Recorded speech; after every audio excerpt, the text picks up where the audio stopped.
It's a time for Pick It From China.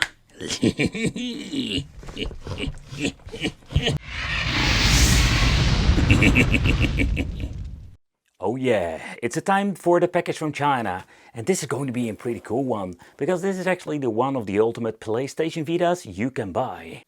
It sounds maybe like a bold statement, but I've been hunting for PS Vitas for some time now, and finding one that has everything and that's completely modified and everything that you're actually going to be wanting for a PS Vita, it's quite a challenge, and of course finding one in good condition. I came across a short claiming about something of an, let's say, a store called the Sumo Shop. This store is selling a PS Vita in, I would say, like refurbished condition or in very nice pristine condition, but more like a deluxe kit with everything that you're going to be needing, including a case. It also comes with the crystal like protection case, and then having even a sleeve, or there's like this PS Vita sleeve. And this thing also comes even complete with the original box from the Sumo Shop. So at this point I do own an original PS Vita with a lot of games, but I wanted to have something that's more like an ultimate device to bring with you.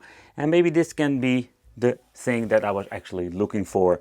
So I don't know if they're going to be selling every single PS Vita with a box, but the PS Vita 1000 or the OLED version is the one I first want to get in my hands, because this really intrigued me. So in here we're finding a box complete and very pristine condition. It looks almost that they had this in box newly made. It seems to me that the, let's say, overall quality, I don't know if this is an original box, but it seems to be. But let's do a quick unboxing together. How is the overall quality and what are we getting with the software itself? In here we're finding the PS Vita and all the needed, let's say, accessories, and let's say the manuals and everything else. So what's kind of cool that they're giving you, let's say, the key rings and from their own shop. So let's do a quick look inside of this package. So the Sumo Shop store, that is actually the one where I picked up this PS Vita. And this plastic card is kind of cool. And also having their own stickers and keyring. Yeah, that's absolutely awesome. But over here, let's see, we're having the original quick start guide and everything else. And there is a glass screen protector in the case. So actually when you're picking this up, everything you're going to be needing is in here. And charger, I don't know if this is going to be the original. It doesn't feel like the original, so I'm guessing this is an aftermarket. Not a big deal. If it works, it works. And the cable that's going to be needing. And in here we're finding the PS Vita. So let's do a quick look. And I'm really wondering how the overall quality is. Where PlayStation Vitas are in very, let's say, horrible condition most of the time, because they were like portable devices. And I can tell you that this is absolutely surprised to see how overall good the quality is. However, what I did notice that they didn't replace the joysticks. So they do have a little bit of wear and tear. I think that's maybe one of my only complaints I'm having at this point. So looking at the back, you can just see only my fingerprints and everything is in very good condition.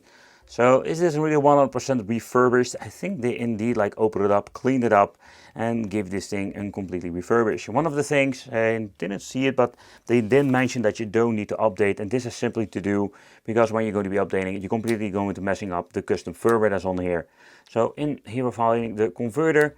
This is in the bay for the games normally. It also contains an SD card. I think there was a 512 gigabyte. You have different, let's say, versions. So when it comes to the PS Vita, I think this is one of those highly cool, let's say high quality, underrated devices. But let's power it on and let's see how the software looks. So this PS Vita is completely modified. So powering it on, it needs to be charged, otherwise we need to charge it a little bit. But powering on, it will get into, let's say, some special firmware. And also software and everything have been set up, so we don't need to do a lot of tinkering. And there are a lot of tutorials out there if you want to get into the deep dive of the software or the rabbit hole called, let's say, the PS Vita software, because there's a lot of, let's say, homebrew going on and a lot of, let's say, fan base behind it. Because, yeah, this thing is absolutely awesome when it comes to the PS Vita itself. So you can already see like the modded by Sumo. It will automatically boot up into, let's say, the right software, where we have the option to play all kinds of cool stuff. Automatically boot up into the VitaHex games, and from this point we have all kinds of cool, let's say, options for playing games, emulation, you name it, because the PS Vita, oh boy, it's absolutely an emulation beast. but I was really wondering how this thing is out of the box. It will take some time to load up, and this is actually what we're getting when it comes to, let's say, the software. You can just see that this thing has like a very nice front end. It will take some time to load up the first time. But the PlayStation Vita library, you can just see how many cool, awesome games are on here. And there are so many hidden gems, and that is one of the reasons I'm saying this thing is highly underrated. There's so many cool things with it. I did get myself the PS Vita when it came out, and there were so many cool games like Mortal Kombat 9. Okay, next up, let's try to check into different categories, because we can also play PlayStation Portable, because that is one of the convenient things you can just actually do with the PlayStation Vita. So when it comes combined, the PS Vita and PlayStation Portable are absolutely amazing libraries. Let's go, we're having some more options over here. PlayStation.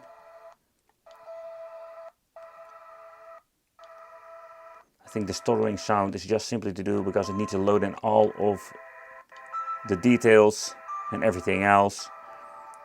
But pressing square again, we're having N64. Let's see what's on here. Super NES, NES, some Game Boy Advance. You just see when it's loaded up, we don't have the stuttering in the background anymore. Game Boy Color, the Game Boy Classic, having some Mega Drive. Let's see where we're having more, the Genesis. And we're back to the PS Vita. So that were the different platforms, what you're actually getting out of the box with the Sumo PS Vita.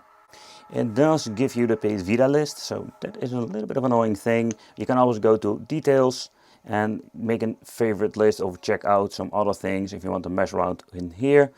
So it's kind of cool that we do have an option for making a favorite list. So let's see if that is an option here. Pressing the triangle again, add favorites, rename, hide, and add to the collection. So you can mess around with that if you want to. Shoulder buttons will skip very quickly through the list itself. But there are so many different games to play, and this is beautiful. But if you have a lot of stuff installed, it's absolutely impossible to search them. So what we can do actually is pressing select, having the option to just type the name and search. So I'm guessing getting a lot of street games now. And this way we can just actually scroll so much more faster throughout, let's say, everything else. Yeah, there's still a lot of stuff on here, so I think I need to narrow it down, but I just wanted to see there's some Street Fighter games.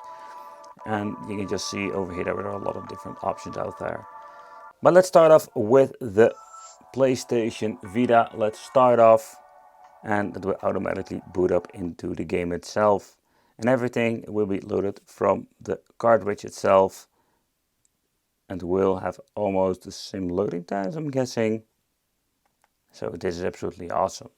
One of the things I really need to get used to, though you have a touchscreen now.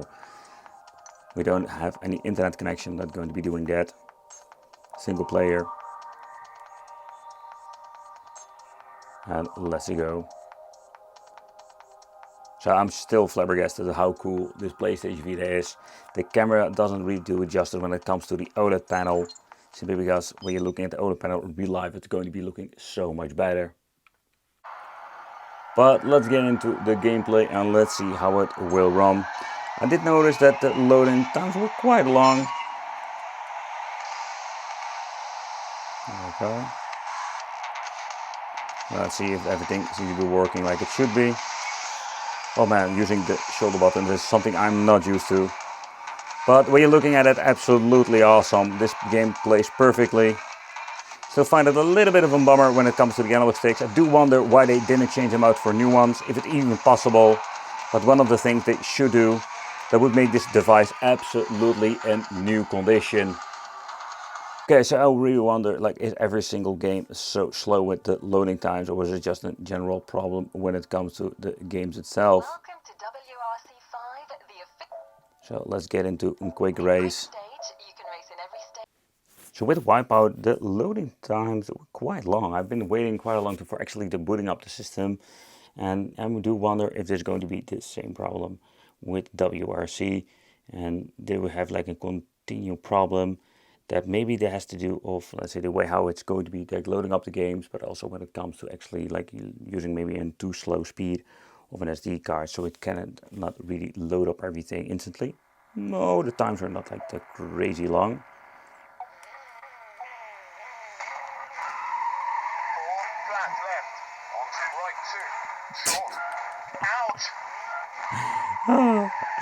I'm not good at these games at the beginning, but let's get into it. You should try this with a racing wheel. Oh, that's even more difficult. Can we also play with a D-pad? No, we can't. Oh. But everything seems to be working just fine.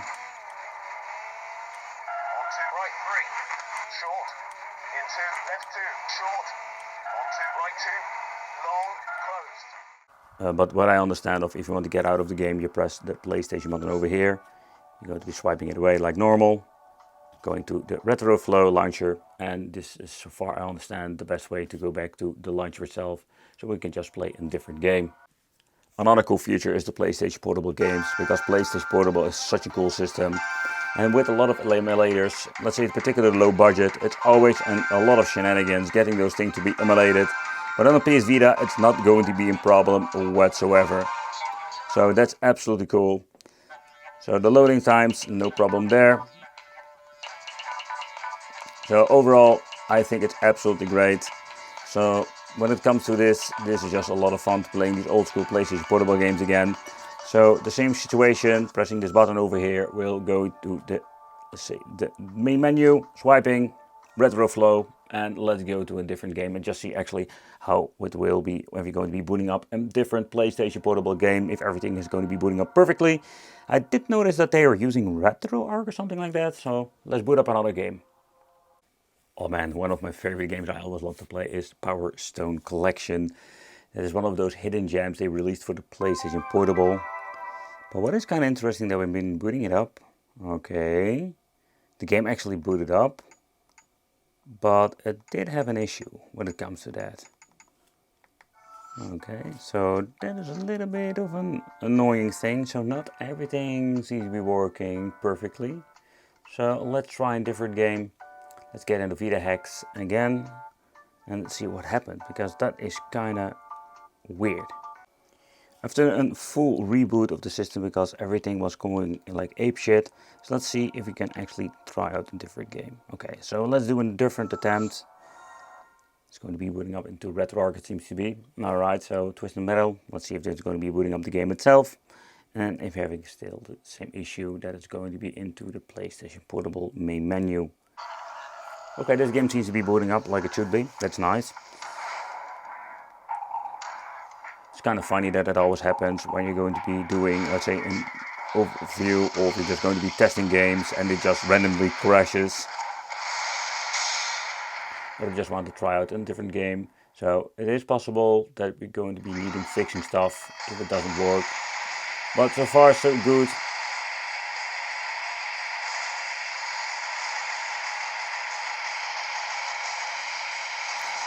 And the overall gameplay is just perfect.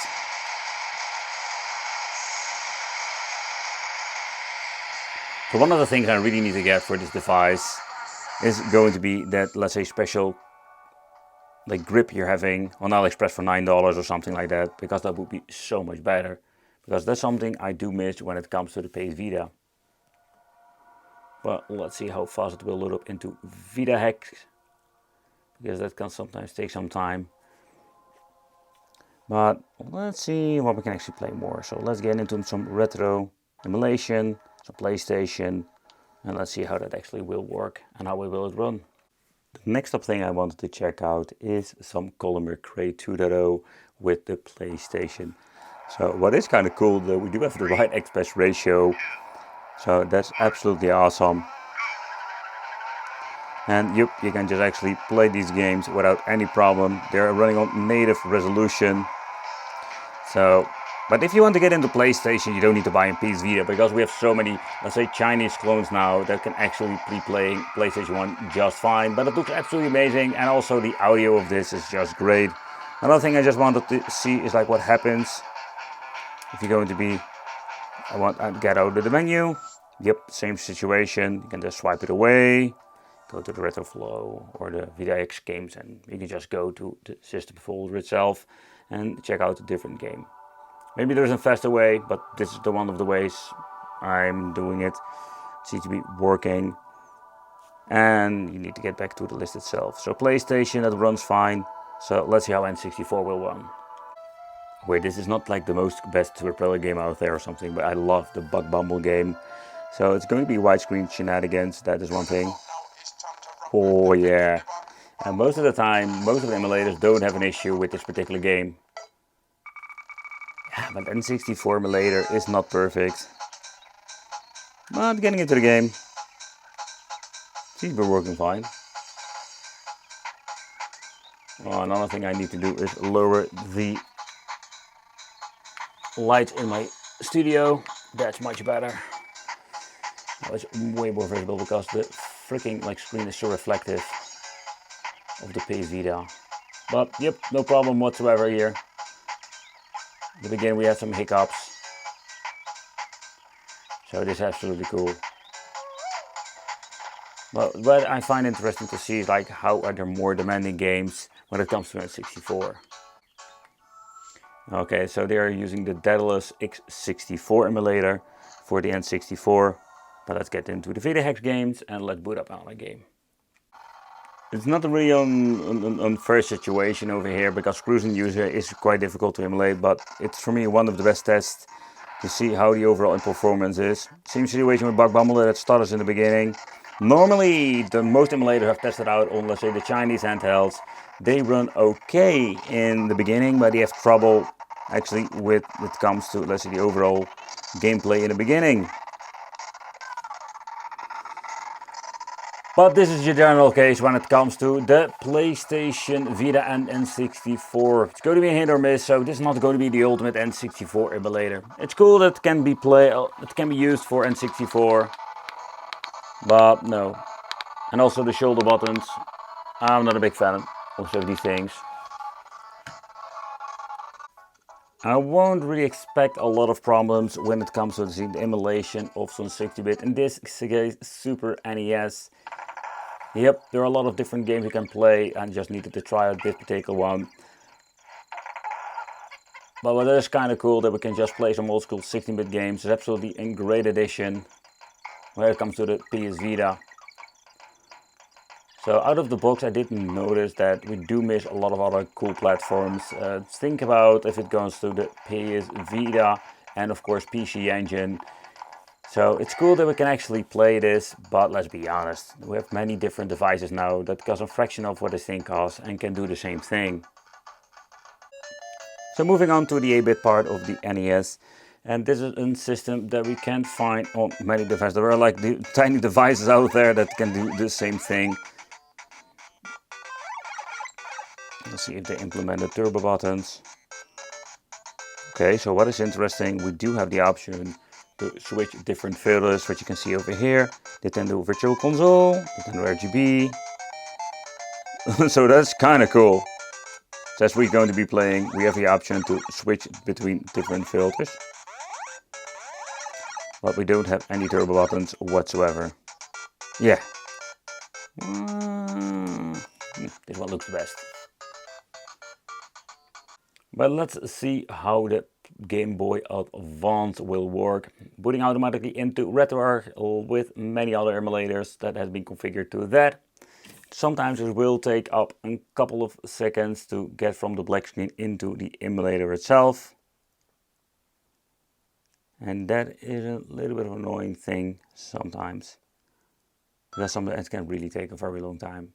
I just wanted to keep talking to show you actually how long it took to get up into the RetroArch and playing the game. So for when it comes to loading times, I think sometimes when you're looking at, let's say, some cheaper devices that can also play GBA, think about many different, let's say, cheap solutions now. They're a little bit more convenient when it comes to these devices.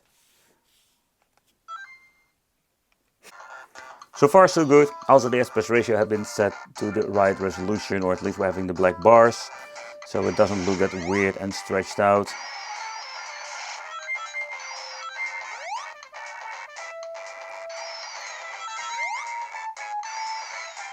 And it looks like it had been set, it's only working for the D-pad.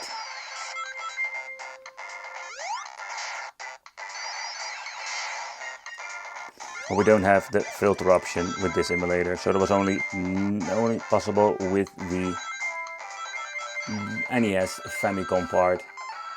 But let's get the speed into the game, but everything seems to be working just fine when it comes to that. And really cool platform is going with the Game Boy, let's say classic, and the color version. So cool to see that we can actually play this on here. But overall a good, let's say, performance, and when it comes to the aspect ratio, Bomber never bores me, you know that? They made so many cool games. I think I bought it so many different versions. I think one of my favorite ones was the one for the PlayStation 3 that we can play with 4 players at the same time.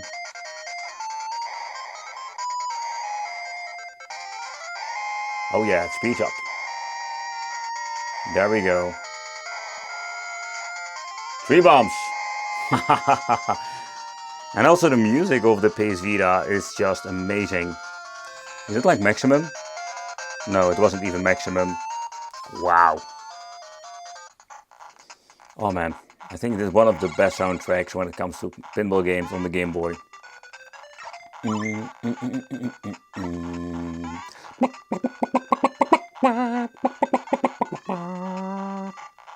Oh yeah, shortcut. But overall, let's say emulation, performance, all the old stuff, this is just fine. I wouldn't say like you should buy a PS Vita, but this is just an extra bonus. I keep messing it up. Did it I? Nope, no extra features when it comes to the shoulder buttons. Okay, Mega Drive audio goes not that loud like the Game Boy, so let's crank up the volume, and oh boy, yeah, this sounds really good. Alright, all the sound effects are here.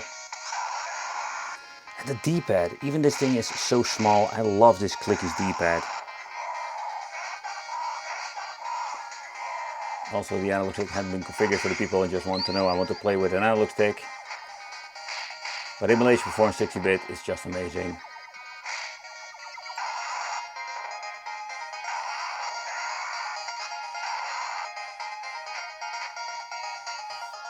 Just great.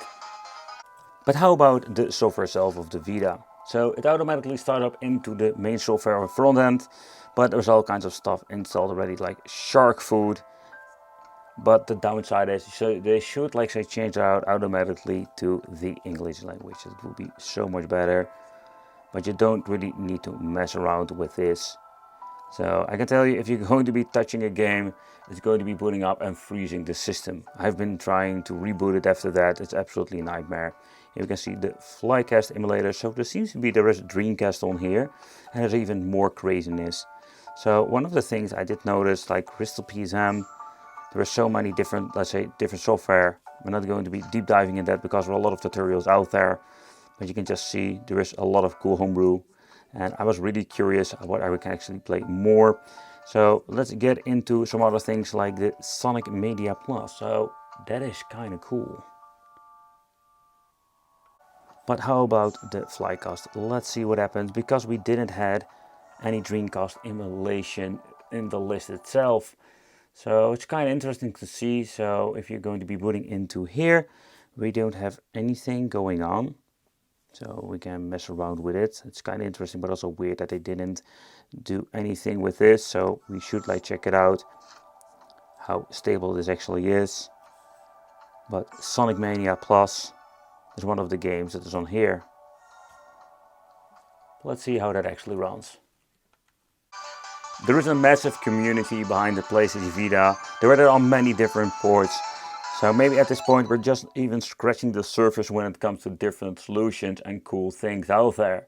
But I also wanted to showcase how fast are the loading times between the title screen and getting actually into the main menu, because these games are not made for the PS Vita.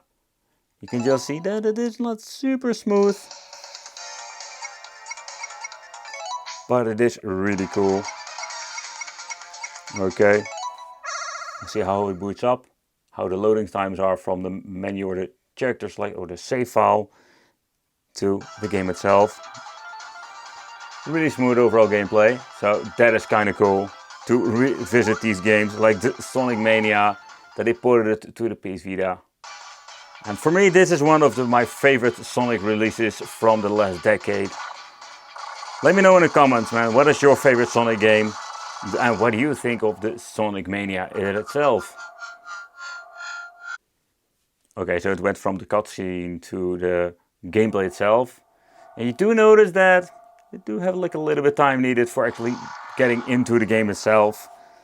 So one of the concessions that we need to make. But so far, so good. So here having like even a freeze moment. And there we go. But getting into the game, it seems to be working just fine. Let's play a little bit through it. This is absolutely cool. All the sound effects are here. That's me saying like I suck at this game, but I don't want to admit it. I'm just saying the sound effects testing, you know.